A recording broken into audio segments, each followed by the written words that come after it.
Okay, well look, it's great to be back here in Albury, especially for the first day of voting. I love the smell of voting in the morning. I love campaigning. It's just democracy. It's fantastic to be out here. There's already a line-up at 8:30, so this is a very important by-election, a very important election for our country, and I'll say a bit more about that later, but the main purpose of today is to announce something so important for our whole nation, and that is to tackle the scourge of men and boys not doing as well as they can in this country. It's very sad that men are disproportionately feature in suicides, in preventable deaths, in years lost of their life. It's something that has to be done on. For too long, we have overlooked issues that face men and boys. For too long, we've sort of decided that there needs to be a stiff upper lip and get on with it. But we've seen the strides that we have made with women's issues in the last few decades, the last couple of generations. That's been fantastic. And what the Liberal and National parties want to do is take the successes of women policy and do the same thing for men and boys in our country, because if we don't have strong men, it won't be good for everyone. It's better for women too if we have stronger men and boys. So today Angus Taylor and I are announcing that we are appointing Llew O'Brien, who's the member for Wide Bay in the nation's parliament, as a special envoy for men and boys. Lew's task will be to develop a coherent policy response over the next couple of years ahead of the next election to tackle the issues that face men and boys and come up with practical solutions to do so. I do not believe that Canberra has some kind of magic wand that can fix these issues, but I do see a whole lot of organic things changing, like men's sheds. We met a group last night from Thagona, a walking club. We can try and help these groups, help these small platoons in our society build a better country, and we're committed to doing that through the work of Llew. Lew's been a 16-year veteran of the police force. He saw a lot in that time. It's the reason he got involved in Parliament was to care for his community, to build a stronger place. In his first speech in Parliament, Llew talked about the shocking domestic violence he had to witness as a cop, and he's been committed throughout his whole parliamentary career to try and get rid of the scourge of that and improve the lives of all Australians, but particularly to try and nurture stronger men and boys. So I'll get Llew to talk a bit more about what he's going to do, and then Brad and Raissa. We've also got David here as well from the International Council on Men and Boys who will speak, and then after we've done that we might just say a few words about the polling and the election. So over to you, Llew. Well, thanks, Matt, and I'm really honoured and privileged to be appointed as the Special Envoy for Men and Boys. It's going to be a very busy journey in the near future, going out and speaking to as many men and men's groups and find out what they're doing, what's working and what's not, because one thing that's absolutely apparent is that business as usual is not working.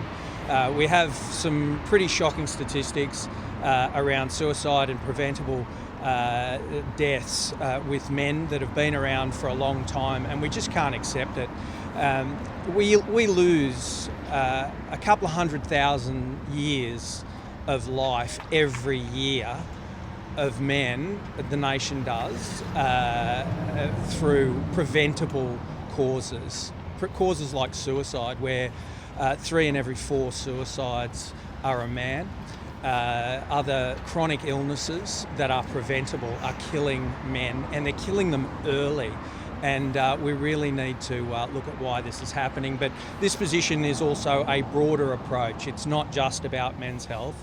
I'll be here to work with everyone in the shadow ministry on their portfolios, including education and other social areas where we can improve the lot of men and make sure that we rid the country of some of these terrible statistics. So it's a great privilege to take on this position, and I'm really looking forward to engaging with the community to make sure these statistics improve.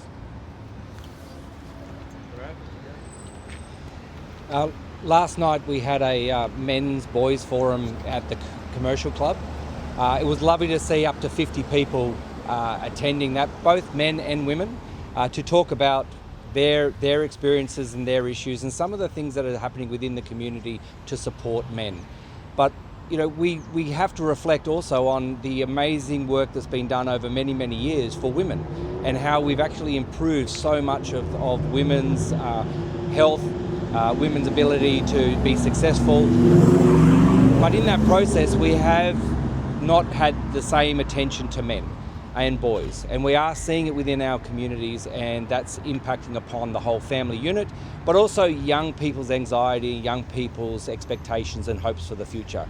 And so this opportunity to talk about and to actually do something fundamentally different to see if we can improve the lot of young boys and men would be great, or will be great. What I did enjoy last night was talking to the group about Boys to the Bush, the men's shed locally, the walking club at Thaguna, and the experience of some of those men who have had mental health issues, some people who are actually experiencing depression right now, the experiences of separations of their loved ones, so access to their own children because of a marital separation. All of those things are impacting upon men. I'm a 29-year veteran, and veterans are overly represented in the suicides, both men and women. But from a men's perspective, it is higher. It is much greater concern because we have lost more men to suicide than we have in wars in recent times. So we need to do something about this. We need to protect what is that experience of men, young boys, to give them the opportunity to grow, to develop, to understand masculinity, to understand that it's okay to be a young man and do what you are expected to do in terms of your sports and play, and not be made to feel like you are doing the wrong thing all of the time. And putting in some buffers to actually ensure that they know where the left and right is, so we don't get that behaviour that is beyond what is acceptable. So we actually do know, they do know when they get older that respect for women, respect for family, respect for the community. They don't go out and start behaving badly in the community, and we need to do that from a community perspective. We can do this from a policy perspective and from a nation perspective, but we also need communities to get involved in this. So we're looking forward to those engagements and how we can really contribute to across Farah, but also across the country, how we can actually improve this. So thank you. So I'd like to bring the conversation back to mental health, as Brad has so eloquently put it. I'm really, really proud of the fact that the Coalition did announce their $200 million package in terms of local health infrastructure, and also the $15 million, which is inclusive of that amount, for mental health specifically. The fact that we have put money on the table, should we form government in 2028, for a specialist farmer mental health clinician, I think is one of the most important things that was part of that package. We need to remember that farmers, as Brad has said, disproportionately impacted by suicide. I don't think we talk about it enough, and it should be talked about a lot because it is so incredibly important. Also, the fact that we do have provision for a headspace out in Deniliquin for our youth. Quite often out in the regions, they are forgotten in terms of their mental health. So I think that it's a really, really important thing that we bring this conversation back to mental health, because I think that once we get mental health working and sorted and people feel safe, that's only going to contribute to a better society. Well, David, we'll get you to speak, and then we'll get into the politics. David Maywald, board member. The International Council for Men and Boys strongly commends the Nationals, Matt, Brad, Llew, on this appointment of the Special Envoy for Men and Boys. It builds on top of some great work being done across Australia, the Special Envoy for Men's Health, the Victorian Minister for Men and Boys, the ACT Shadow Minister for Men and Men's Health. Australia is putting itself now in a leadership position to move forward with supporting and uplifting men and boys. A survey during the summer found that the most important issue in terms of advocating for men and boys is reducing male suicide. It's a national tragedy. 2,529 men and boys were lost to suicide in the last 12 months. We spend several hundred of millions of dollars of taxpayers' money, so-called preventing suicide, but male suicide rose by 5% last year. 110 extra men and boys were lost, even though we're spending hundreds of millions of taxpayers' dollars. So this is an issue that we have to move on, and very swiftly. What Lew's saying is absolutely correct. We're not doing the right things. We haven't angled the services around men and boys and what they need. The mental health isn't always speaking to them. We're applying talking therapies, we're doing awareness raising, but it's not cutting through, it's not meeting men and boys where they need to be met, it's not addressing situational distress. The second most important issue was tailored healthcare and giving fair funding to men for men's health. So there's 6 times as much spent on women's health research in Australia as on men's health research. That really needs to be looked at to start giving men the funding and attention that they really deserve. And then boys' education and young men. Llew, thank you for adding education to this portfolio, because that's an area of our next generation. And we need to be raising boys with strong male role models, with more primary school teachers who are male that boys can relate to. So the International Council for Men and Boys strongly commends. This is part of world-leading action in Australia that we can be very proud of to take forward in a leadership position. Thanks, David. Well said. We might just, is there any questions on the men and boys, and then we'll say some stuff about the polling today. You mentioned women's policies that have been successful. Yeah. You wanted to try and replicate that. What are examples of those policies? Well, clearly and I'll get Llew to say some more, but clearly over the last couple of generations, women have gone forward in leaps and bounds and career opportunities, being open to different professions that were effectively locked away in previous generations. That's been a great thing. Of course, we've also partnered that with support, family support for women who want to stay in the workforce or return to the workforce after having children. I am passionate about family policy. It's one of the first things I raised as a politician, and one thing I think that will come into focus here is how we can have a tax system, a childcare support system that best supports families, because while we have had that focus on increasing women's labour force participation, I think we also need to make sure that men and dads in particular are involved in their families. We keep as many families together as possible, because that clearly is some of the best ways we can make sure boys do grow up to be men. Do you want to say anything more, sure. Llew? Women have had direct representation in the ministry since 1983, permanently in Australia, which is a great thing, and it's served them well. And David gave the statistic around funding for research into women's health issues. That is an incredibly good thing. Men have not done the same thing. Women have, through their advocacy and through the women's movement, have also engendered a real sense of pride in being a woman and a girl. Men have failed in doing that as well. These are things that men have to look at doing, engendering a sense of pride in those masculine attributes that are really fundamentally good.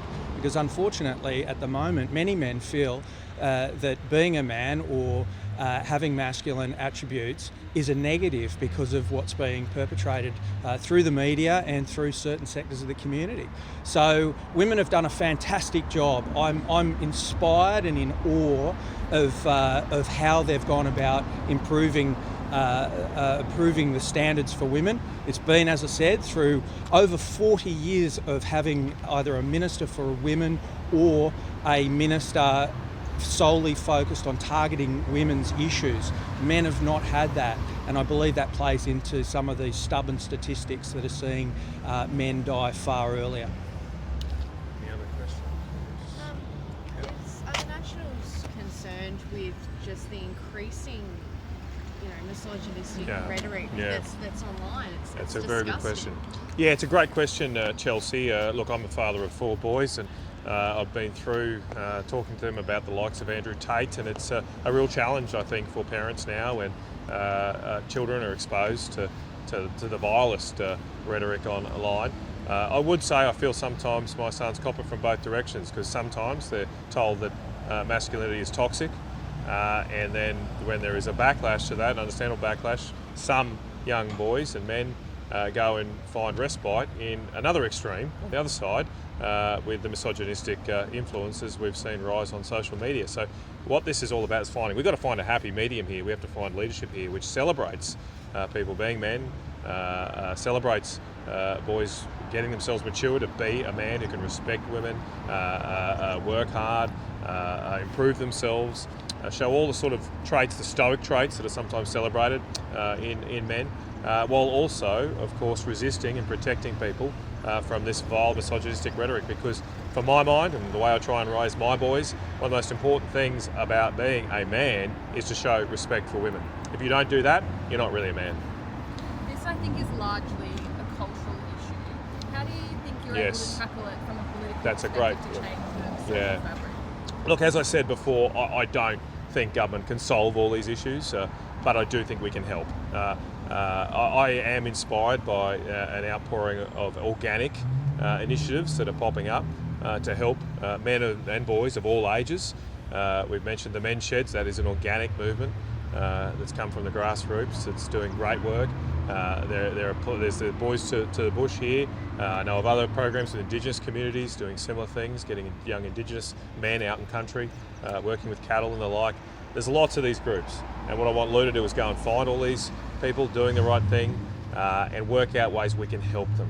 It's not just going to be money from Canberra that will have the same results we've seen with the NDIS and those things, but we can provide a supporting role, a coordinating role, a leadership role, and I do think if we had a focus on men, just like we've had a focus on women in Canberra, we can make a difference. Do you want to add anything? Yeah, sure. Yeah. Look, throughout society, we've always had bad influences, and the likes of some of these misogynistic influences online that are having an effect on young men are a cancer within the men's movement. They are not men. They are a cancer within the men's group, and they need to be flushed out. We need to call them out as men. And we need better role models. And once again, it comes back to this wonderful work that the women's movement have done in engendering pride in what it really means to be a woman. And we need to do that as men. We need to clearly call out that this is not male behaviour. This is toxic behaviour committed by toxic individuals who are targeting men. It's within, as I say, once again, it's a cancer that targets men. And these issues will come up and we need to fight them. Before I was elected to Parliament, a matter of weeks before I walked into Parliament, I was a frontline police officer dealing with toxic individuals, particularly in the family violence space, and locking up people, men, and having to help women in the worst moments of their life. So I know only too well how these evil perpetrators work, and part of my role is to try and address that. Question for Raissa. In regards to mental health, we've heard that there's been some barriers to ensure telehealth. The psychologists who use telehealth is being restricted so that people who want to access mental health without having to travel far distances are affected by not being able to get access to that. Do you have any provisions or any ideas about improving access to telehealth in regards to mental health? Do you mean like operationally? Yes. So I've spoken to a psychologist who said that recent changes to telehealth doesn't allow them to access I might maybe, given Raissa's not in Parliament necessarily across all the changes, I might just make a short contribution Raissa might like to add to it. So look, during COVID, telehealth was quite significantly expanded through the Medicare system, and post that there's been restrictions put in place, and some of those you can understand because there is the potential for an unrestricted access to telehealth to completely blow out the Medicare budget, a way we've seen with the NDIS, and that would make the whole thing unsustainable. But I do share this concern here that particularly when it comes to mental health, we need to be encouraging conversations, communication, and particularly with people in rural and regional areas. I think the issue here is that if you've got access, physical access to a GP, the best thing is for someone to go and see that person face to face, because that provides a better standard of care for what the taxpayer pays for. But in these rural areas and areas where there's no GPs, there has to be much more flexibility to allow telehealth to do its job.